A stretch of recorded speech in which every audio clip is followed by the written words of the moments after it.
আসসালামু আলাইকুম my family ব্লগসে সবাইকে স্বাগতম। আশা করি সবাই ভালো আছেন। এই যে সকাল সকাল ঘুম থেকে উঠে চুলায় চা বসিয়ে দিলাম এবং আমার ছোট বাচ্চার জন্য খিচুড়ি বসিয়ে দিয়েছি। আর আজকের খিচুড়িটা আমি তেলের উপরে ভাজি করে তারপর পোলাওর মতো করে রান্না করব। আমাদের বড়দের মতো ওগুলো এখন লেটকা খিচুড়ি খেতে চায় না, এর জন্য এরকমভাবে একটু চেষ্টা করে দেখি খায় কিনা। তারপর চাটা হয়ে গেছে, আমি চা নিয়ে নিয়েছি, সাথে কিছু বিস্কুটও নিয়ে নিয়েছি। আর বাহিরে ওয়েদারটা অনেক ঠান্ডা, বাইরে অনেক বৃষ্টি হচ্ছে। বৃষ্টির সময় চা হলে আর কিছু লাগে না, সাথে বিস্কিট আছে। এই যে সকাল উঠার পর খিদাও লেগে গেছিলো, এই জন্য একটু চা আর বিস্কিট খেয়ে নিয়েছি। তারপর দুপুরে রান্না করার জন্য যে মুরগির বাকি অংশ থাকে, যেমন আমরা রোস্ট বা বিরিয়ানি রান্না করার পর যে মুরগির কলিজা, পাখনা, গিলা, মুরগির পা, এগুলো তো আর খাওয়া হয় না, এর জন্য এগুলো থেকে যায়। এখন আমি সেগুলোই রান্না করব। আর এগুলো রান্না করার আগে আমি হলুদ মরিচ দিয়ে ভালোভাবে মাখিয়ে নিয়েছি, সাথে লবণও দিয়ে দিয়েছি। এখন আমি এগুলো ভাজি করে নেব।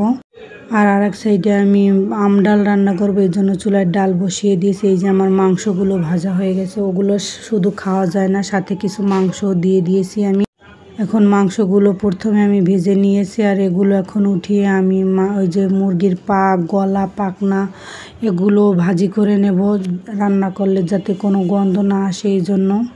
আর এই সব ছোট ছোট অংশ ভাজি করে রান্না করলেই বেশ ভালো লাগে। আর এগুলো এমনি খেতে গেলে একটু গন্ধ আসে, এই জন্য আমি ভাজি করে নিয়েছি। আর এখন আমি রান্না করার জন্য চলে যাচ্ছি। এখন একটা কড়াই নিয়েছি, কড়াইয়ের ভিতরে আমি বেশি করে পেঁয়াজ দিয়ে দিয়েছি। পেঁয়াজগুলো এখন লাল লাল করে ভেজে তারপরে আমি সব মশলাগুলো একে একে করে দিয়ে দেবো।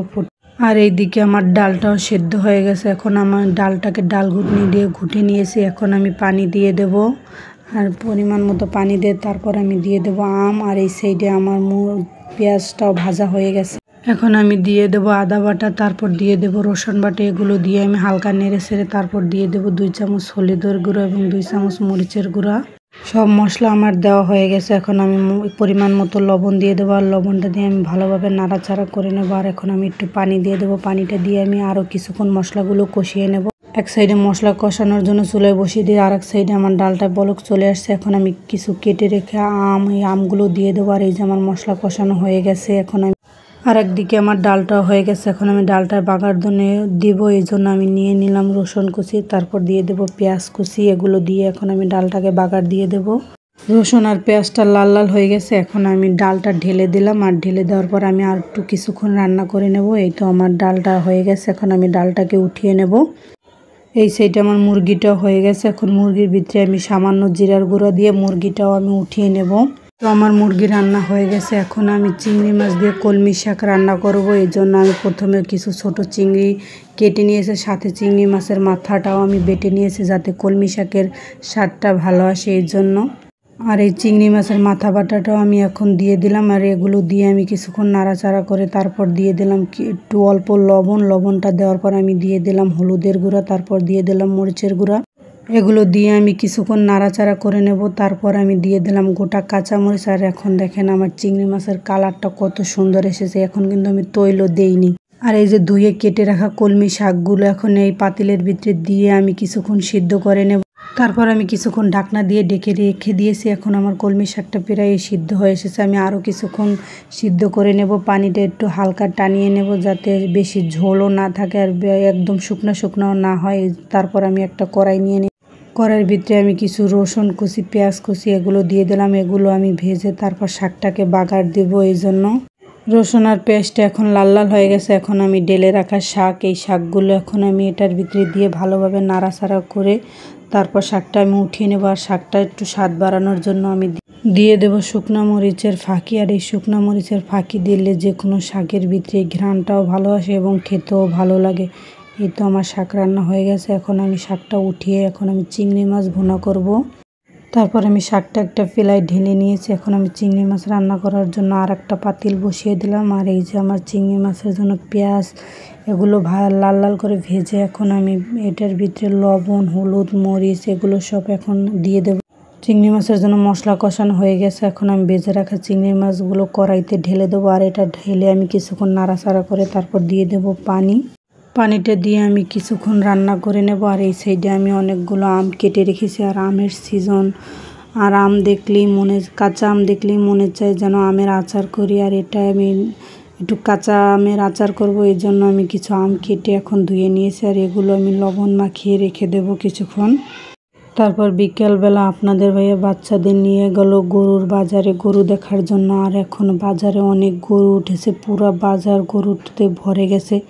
সব বাচ্চারাই তার বাবার সাথে গরু দেখতে গেছে, আর আমার বাচ্চারাও তার বাবার সাথে গরু দেখতে গেছে। আর অনেক বড় বড় গরু উঠেছে, বাচ্চারা তো দেখে মহা খুশি। বাসায় এসে আমার সাথে অনেক গল্প করলো, ভিডিও দেখালো যে মা দেখো কত বড় বড় গরু উঠেছে। আর এটা অনেক বড় বাজার, আর বাজারটা আমাদের বাসার খুব কাছে, এজন্য ওরা ইজিলি যেতে পারে, কোনো রিক্সা লাগে না, হেঁটেই কাছাকাছি, তো এই জন্য হেঁটেই ওর বাবার সাথে গেল বিকেলবেলা গরু দেখার জন্য। আর এই তো ভিডিও করে এনেছিল আমাকে দেখানোর জন্য, আর আমিও দেখলাম আর আপনাদের সাথে একটু শেয়ার করলাম যে গরুর বাজারে তো যাওয়া হয়নি, যাব এক সময় হলে আপনাদের ভাইয়া আমাকেও নিয়ে যাবে, কারণ বাজারটা অনেক কাছাকাছি, তো একটু মনটাও ভালো হয়ে যাবে। আর গরুর বাজারে গরু দেখতে সবারই ভালো লাগে। তারপর ওরা বাজারে গরু দেখে ঠেকে আপনাদের ভাইয়া কিছু লিচু এনেছিল, আর এখন আমরা সেই লিচু খাবো। আর লিচুটা আমি একটু অন্যরকমভাবে খাবো, আপনাদের সাথেও একটু শেয়ার করব। এই তো প্রথমে আমি লিচুগুলো নিয়ে নিয়েছি, এখন আমি লিচুগুলো ধুয়ে তারপর একটু মাখা করব। এই জন্য আমি লিচুগুলো প্রথমে পানির ভিতরে ধুয়ে পরিষ্কার করে নেব। তারপর আমি লিচুগুলো ছিলে একটা বোটা মরিচ নিয়ে নিলাম, আর সাথে একটু লবণও নিয়ে নিলাম। এটা দিয়ে আমি শুকনো মরিচটাকে ভালোভাবে মেখে নেব। আর শুকনো মরিচটাকে মেখে আমি তারপর একটু দিয়ে দিলাম লাল মরিচের গুঁড়া। আর এই মরিচের গুঁড়া দিয়ে আমি একটু দিয়ে দিলাম সামান্য সরিষার তেল। আর এতে তো চিনি লাগবে না, কারণ লিচু অনেক মিষ্টি থাকে, এই জন্য। আর এই তো আমাদের লিচু মাখা হয়ে গেছে, এখন আমরা সবাই মিলে লিচু খাচ্ছি। আর আমার মেজো ছেলে আমার সাথে এসে বলল আমি একটু খেয়ে দেখি কেমন হয়েছে। লিচু খাওয়া শেষ হয়ে গেল। এখন দেখেন আপনাদের ভাই আমার জন্য একটা স্টিল দিয়ে বড় ফিরি বানিয়ে এনেছে, আর এটাই আমি রুটি বানাবো। এই জন্য ঢাকা শহরে তো এরকম ফিরি পাওয়া যায় না। আর দেখেন আপনাদের ভাই আমাকে একটু সারপ্রাইজ দিয়ে দিল। তারপর আমি যে কেটে রাখা আমগুলো, ওগুলোতে আমি লবণ হলুদ মরিচ মাখিয়ে এটাকে আমি 2-3 দিন রেখে দেবো। এই জন্য আমি কিছু লবণ হলুদ মরিচ দিয়ে এখন এটাকে আমি ঢাকনা দিয়ে ঢেকে রেখে দেবো। তারপর সারা দিনের কাজ শেষ করে এই তো আপনাদের কাছে বিদায় নিতে চলে আসলাম। সবাই ভালো থাকবেন, সুস্থ থাকবেন, আমাদের জন্য দোয়া করবেন। আর আমার এই চ্যানেলটা নতুন, আর সবাই একটু সাপোর্ট করে এবং সাবস্ক্রাইব করে দিবেন। আল্লাহ হাফেজ।